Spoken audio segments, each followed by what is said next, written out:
Salut à tous. Aujourd'hui, on va parler d'un mystère fascinant de notre système solaire, les anneaux de Saturne. Vous savez, ces magnifiques cercles qui font de Saturne la planète la plus reconnaissable du cosmos. Mais attendez, à quoi servent-ils vraiment? Imaginez des milliards de morceaux de glace et de roches flottant dans l'espace comme une immense collection de diamants cosmiques. C'est ça, les anneaux de Saturne. Du plus petit grain de sable jusqu'à des blocs grands comme des montagnes, ils s'étendent sur 270 000 km. C'est gigantesque, et pourtant, ils sont incroyablement fins, parfois pas plus épais qu'un immeuble. Mais d'où viennent-ils? C'est là que ça devient intéressant.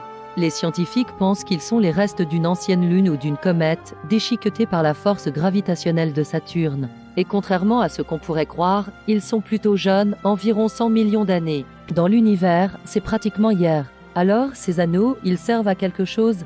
En fait, ils ne sont pas là par hasard. Ils jouent un rôle subtil mais important. Ils interagissent avec l'atmosphère de Saturne, influencent les champs magnétiques et servent même de bouclier partiel contre les météorites.